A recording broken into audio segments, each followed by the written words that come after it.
Hi, my name is Hunter Lovins. Welcome to Principles of Sustainable Management. I will be your host for this series of videos on the principles of sustainable management. I call this PoSuM, Principles of Sustainable Management, in part in honor of the little cartoon character Pogo, who wisely said, "We have met the enemy and he is us." And in many ways, this is the situation in sustainability. We're talking about us. We're talking about our survival. And we're talking about the fact that we, humanity, have been living in ways that are unsustainable. This is how you can get a hold of me throughout the class. The email on the top is the one to use for submitting papers. The second email is if there's an emergency. That comes to my handheld and goes with me everywhere. You can follow me on Twitter. You can contact me on LinkedIn. I am the president of Natural Capitalism Solutions. We're a organization that works around the world with companies, communities, countries, helping them implement more regenerative practices profitably. And these are a few of the organizations with whom we've worked over the years. I'm also professor of a discipline that didn't exist when I went to college. The word sustainability entered the English language the year I graduated. So this is a very new discipline. And to some extent, we're making it up as we go along. Welcome to the party. But we have also learned some lessons that might be useful to you if you take this on as a career. But make no mistake, sustainability is a discipline. There are entire universities dedicated to it, schools of sustainability, MBAs in sustainability. You can even get a PhD in it. I will argue it is also the discipline upon which all others depend because, as Greta Thunberg says, why should I be studying for a future that soon will be no more when no one is doing anything whatsoever to save that future? She's talking about the climate crisis, and yes, we're in a climate crisis. I believe we can solve this crisis. Greta is doing something about it. I'm doing something about it, and you can join us. And this course will provide you with the concepts, with the skills, with the tools to create a finer future. Here are some of the things I hope you'll get out of this course. Familiarity with the discipline, defining what sustainability means to you. If you're a sustainability professional, trust me, you're going to be asked, what is sustainability? And you better have an answer. You'll gain the knowledge of the frameworks that those of us who work in this field use and the business case for behaving more sustainably. And yes, there is a very strong business case. You'll learn the issues that we grapple with and what I call the sustainability imperative. We will become more sustainable, or we, humanity, will cease to hang around. You'll grapple with the drivers of change. When you can identify a driver of change, you know things are going to change. You may not know how, but they're going to change. You'll get the basic ecological literacy, the concept of the planetary boundaries, the issues like energy, climate, water, food. You'll get a basic economic literacy, including the principles of natural capitalism, of regenerative capitalism, and the circular economy. As I said, the business case for behaving more sustainably. Skills like green development, making the built environment more pleasant to be in and much more sustainable. Also, international development. How do we bring these tools to the rest of the world?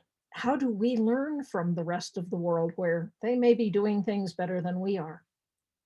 Biomimicry, asking how does nature do business?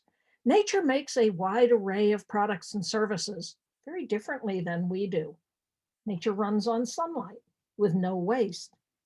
Shopping locally, there are a whole set of principles of biomimicry that you will learn. Systems thinking, how to look at the issues facing us as big systems and understand the leverage points where you can intervene in the system. The integrated bottom line. This is a different way of doing accounting that is rapidly taking over the accountancy field. Community economic development. How do you implement these ideas where you live? Scenario planning. This is, I think, the most robust tool for managing in what are manifestly uncertain times. There are organizations you can join. The International Society of Sustainability Professionals. You can become certified as a sustainability professional. Net impact. This was originally business students for sustainability. It is now thousands of students around the world and professionals who work in the field of sustainability. So what is sustainability? When Alice was lost in Wonderland, she encountered the Cheshire Cat, and being lost, she said, "Which way ought I to go?" The cat said, "Where do you want to get to?" Being lost, Alice said, "I don't know." The cat said, "Then it doesn't much matter which way you go." Sustainability is like this. How you define it, how you implement it, depends on what you want to achieve. Buckminster Fuller, the great inventor, architect, designer, said we ought to seek to make the world work for everyone, for 100% of humanity, as fast as we can and without causing any greater harm. Not a bad goal for your definition of sustainability. The word first entered the English language in this book, Limits to Growth, written by a team, the lead author, my friend Dana Meadows. Limits was the first time that we really looked at how can humanity operate within this planet. They took a massive computer model, World 3, all of the known data about the world at the time, and projected different possible futures based on changing some assumptions. What you see here is the projection if we just kept doing things the way we have been doing them. So population grows up, demand for resources goes up, the amount of food we have to produce goes up, pollution goes up, and the available resources begin to come down, such that somewhere around now, the system collapses. This graph scared a lot of people. The book sold over 9 million copies. And the reason we haven't collapsed yet is that people took the book seriously, although many people poo-pooed it or dismissed it or argued against it, but enough people took it seriously that we've put in place since 1972 a lot of better ways of behaving. Still, we're right on track for collapse. The dotted lines are the original projections. The solid lines are the known data. And some scientists brought the original limits projection up to date to about 2000, and we were right on track for collapse. This is not an appealing prospect, but this is the challenge out of which the profession of sustainability has arisen. Our job is to make collapse not happen. Alan Atkinson, one of Dana's students, put forth this concept, the hope graph, the original limits projection of unsustainability and collapse, and then everything we know about solutions. the sustainable technologies and trends. Now is the time of transformation. As Buckminster Fuller said, this is humanity's final exam. We get it right now, or we may not get another chance. Dana was a marvelous writer, and she was fond of saying this, that it's a powerful concept that everybody wants essentially the same things: peace, beauty, nature, respect, the ability to contribute and create. And these things are much easier to have than the things that we don't want. So as soon as we all realize that we basically want the same thing, it will take surprisingly little time or effort to have it. But at the same time, we are facing these very real limits. This report came out a little over 10 years ago. Who said it? An environmentalist? The Wall Street Journal. 2008, spring of 2008, was right before the financial collapse. And in many ways, that financial collapse was the dress rehearsal for what it will look like if we don't get it right. Jeremy Grantham is an investor, and he says investors typically assume that we're going to have unlimited growth forever. Business as usual assumes 3 to 8% growth in gross domestic product, GDP. Jeremy says it's likely to be 1% or less, that we have hit limits to growth. In part because we have exhausted the increases in human productivity, and in part because we're running out of cheaply available resources, just as the limits graph predicted.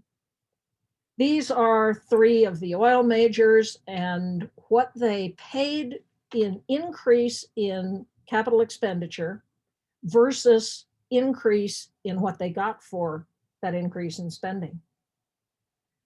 So Exxon, 51% increase in CapEx for a 6% increase in production. Chevron was the big loser, 89% increase in CapEx for a minus 3% increase in output. That's not a good business to be in. Environmentalists have been saying much of this for a long time, since the Stockholm Conference on the Environment in 1972. And the UN has held a series of conferences on the environment, on sustainable development. In 1987, the UN came out with this book based on the commission called the Brundtland Commission, chaired by Gro Harlem Brundtland, then the Prime Minister of Norway, which sought to define sustainability, although in their case, actually sustainable development. And this was the effort of the people who worry about poverty and how do we lift up people, to blend with the environmentalists who were saying, we have to protect nature, we have to protect intact ecosystems, we have to protect the planet. They defined it as meeting the needs of the present without compromising the ability of future generations to meet their needs. And I was teaching this concept, and a colleague of mine, Gregory Miller, who was for many years the managing director at google.org, looked at me and he said, the UN got it backward. I said, what? He said, if we're serious about a finer future, we should flip the definition to be meeting the needs of the future without compromising the ability of present generations to meet their own needs. That's pretty good. Others have sought to define what sustainability means. E.F. Schumacher was for many years the chief economist of the British Coal Board, until he went to India to study with Mahatma Gandhi. He didn't talk about sustainability. The word hadn't really arisen at that point. He talked about appropriate technology. And he said, appropriate technology starts with people. It is tools that provide practical answers to local people, such that the people can control it themselves, to reduce the vulnerability, particularly of the poorest people, enable them to make a better living.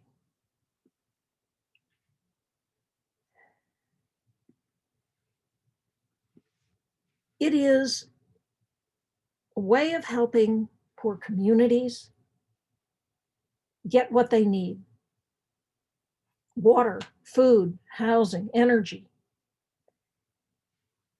and equip them to respond to the challenges of the new technology that's coming at them, so that they can change their lives for the better.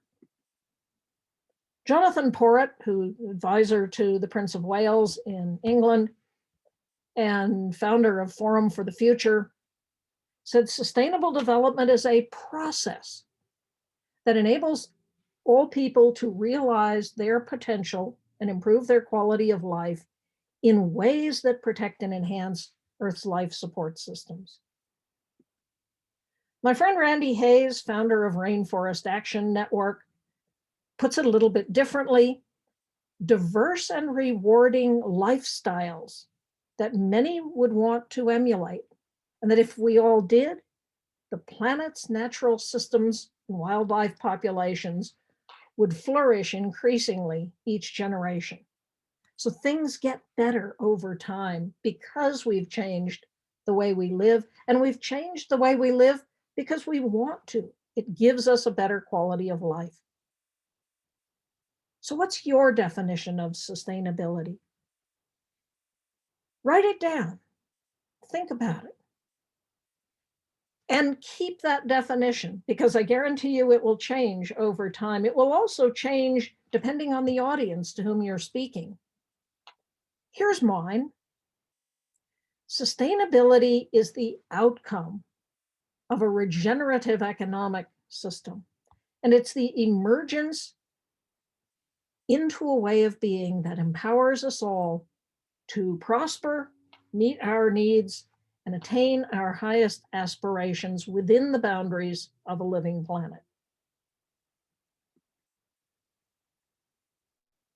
Let's do a little romp through some of the history of sustainability and some of the people, because this is a discipline made up of people. Because it's a young discipline, many of its creators are still here, are still with us. Who's this? He's not a creator of sustainability, although to some extent what we are doing is in reaction to his way of doing business.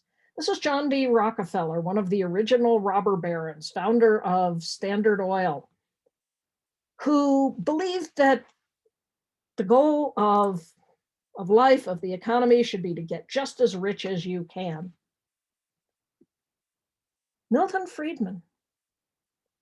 Starting in about 1947, Friedman and some of his colleagues put forth an ideology called neoliberalism, which basically says we're all greedy bastards, but that's okay because the market is perfect, and in a perfect market, you against me will somehow aggregate to the greater good for all. No, it won't. It hasn't. And so much of what we are doing is building an alternative to what these two men put forth. Mahatma Gandhi, the South African lawyer who returned to India to take on the British Empire and won, using nonviolence and community organizing. Rachel Carson, the mother of the modern environmental movement, author of a book called Silent Spring, in which she pointed out that the chemicals that we were spraying around, particularly DDT to control mosquitoes, were getting embodied in the food chain. Insects were being eaten by birds. The birds were laying eggs with eggshells so thin that they were cracking. And Dr. Carson said, we risk a future in which there is no bird song. It is silent.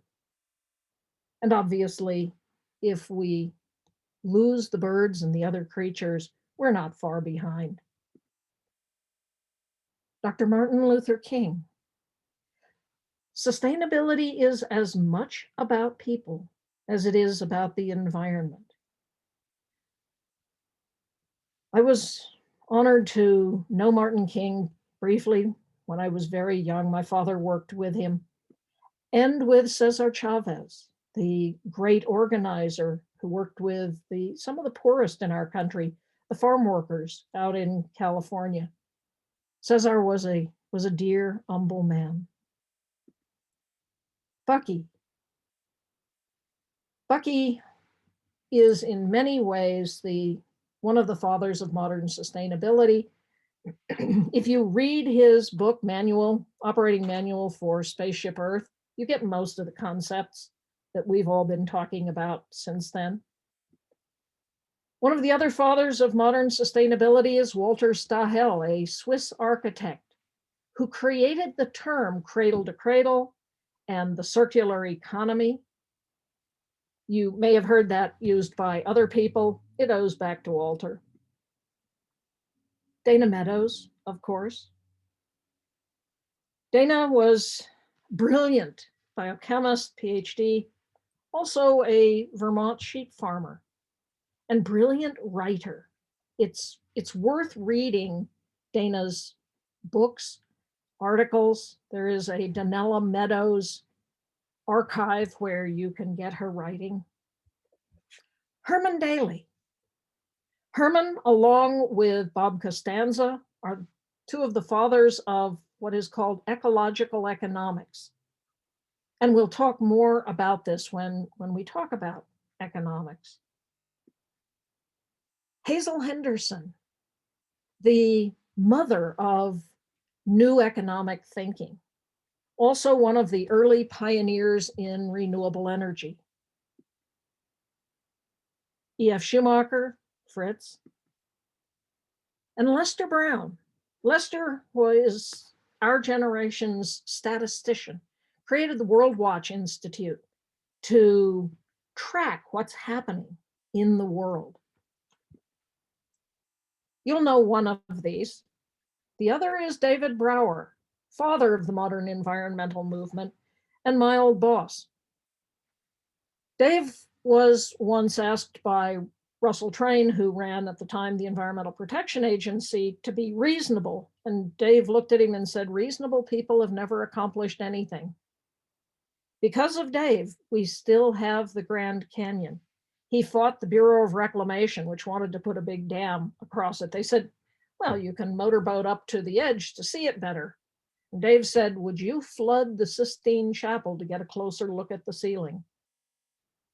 As a result of David Brower, many of the world's wild places are still wild. Ken Saruiwa. Ken was an Ogoni poet in Nigeria, fighting for the livelihood of the Ogoni people who were being polluted by Royal Dutch Shell, by Chevron, who were spilling massive amounts of oil all over Ogoni land. There was an attack on an oil platform and some people died, and particularly Chevron, but also Shell, said Saruiwa was the ringleader of all of this. He was falsely convicted and hanged. Tragic loss. Shortly thereafter, this man, Sir Mark Moody Stewart, became the CEO of Royal Dutch Shell, the managing director. And at the time, environmentalists were protesting Shell. Activists in Germany were burning Shell gas stations. And the British government said to Sir Mark, "You will not negotiate with these terrorists." And Sir Mark said, "We need to talk to them." Issued the first corporate sustainability report and started looking at the possibility that Shell would need as a company to migrate away from being an oil company to being a diversified energy company. Lord John Brown, who was for years the CEO of British Petroleum until he renamed it as Beyond Petroleum. Brown said, "I don't know if climate change is real or not, but if it is, we as a company need to begin to deal with it." And he began implementing energy efficiency throughout BP operations, wound up saving them millions of dollars a year.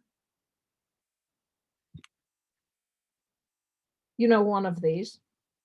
The other is Wangari Mathai, the African activist, creator of the Green Belt movement in Kenya, imprisoned, beaten, brilliant PhD, and then ultimately awarded the Nobel Peace Prize for her work. Nobel Peace Ambassador, lovely person. Randy Hayes, I mentioned, founder of Rainforest Action Network, one of the first of the fighting environmental groups. Bill McKibben, creator of 350.org to fight climate change. He said, "We need a concept that is true the world around." He said, "Everybody uses numbers, and the number is 350 parts per million concentration of CO2 in the atmosphere. Do you know what it is today? More like 415. We need to roll climate change backward and get back to the point where we have the concentration of CO2 that humanity was born into, which would be 280 parts per million. But 350 is the number that the scientists said we have to get back to if we are to have any hope of not having a complete climate catastrophe. Ray Anderson, one of the first of the business people to recognize that sustainability is better business. Karl-Henrik Robert, Swedish cancer doc, who was dealing with the fact that kids were getting cancer. He said, "Kids don't get cancer. Why?" And everybody said, "Well, because of our unsustainable livelihoods." He said, "What does that mean? What would a sustainable system be like?" And invented a group called Natural Step to try to put forth principles of this. Jed Emerson, an investor who coined the concept of blended value. You may have heard the phrase shared value that Michael Porter trots around. It's Jed's concept. And it's the concept that companies can actually perform better, make more money, at the same time that they take care of people and the planet. Janine Benyus, founder of the concept of biomimicry, asking how does nature do business? Wes Jackson, who is reinventing agriculture, crop-based agriculture at the Land Institute in Salina, Kansas. Again, you know one of these. The other two are Amory Lovins and Paul Hawken. Together, we are the authors of a book called Natural Capitalism, which took a lot of these concepts and put forth the argument that behaving responsibly to people and the planet is better business. Alan Savory, founder of Savory Institute, who is transforming animal-based agriculture, showing that having grazing animals on grassland is probably the only way and a profitable way of rolling climate change backward, taking carbon out of the air and putting it into the soil. Again, you know one of these.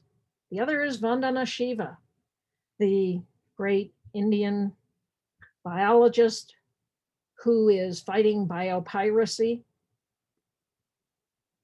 Occam Steiner, now the head of the UN Development Program, and a real fighter for transforming how the UN operates. Nelson Mandela, father of the modern nation of South Africa. Anders Wigman, Swedish politician, was a European parliamentarian, ran climate policy for the Swedish government, for many years co-president of the Club of Rome. Connie Hedegaard, Danish politician, now running climate policy for the European Union. Connie was the chair of the International Climate Conference in Copenhagen. And a year before that, I bet Connie a bottle of whiskey that Copenhagen would fail. In the end, Copenhagen failed, but I bought Connie a bottle of whiskey. She deserved it. She worked very hard for that. Tom Steyer, business person, candidate for president of the United States, and his pal Arnold Schwarzenegger. Tom and Arnie go around being the left wing and the right wing, arguing that we need climate protection.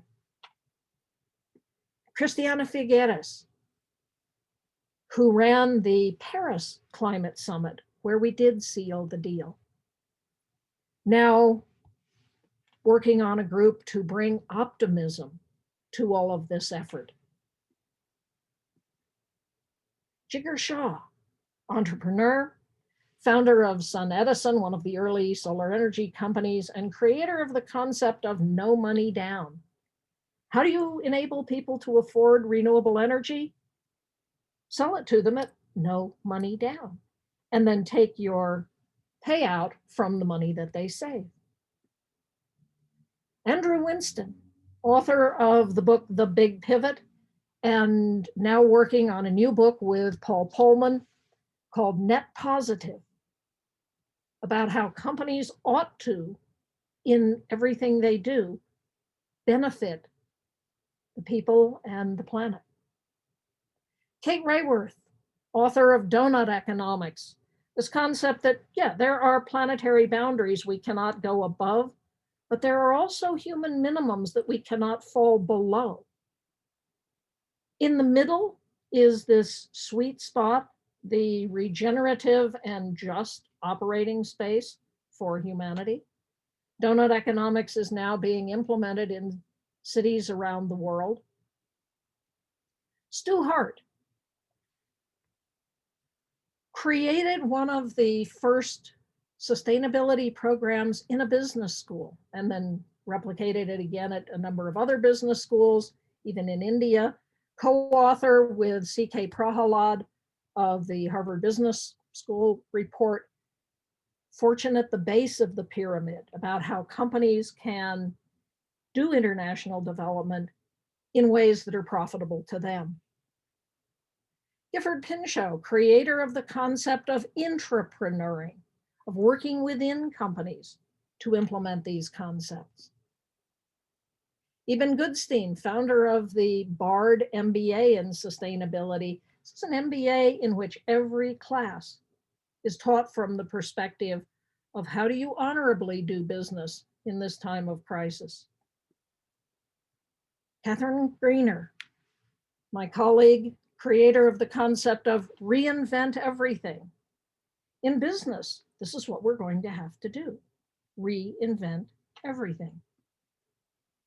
Shai Agassi, Israeli entrepreneur who created a company called Better Place.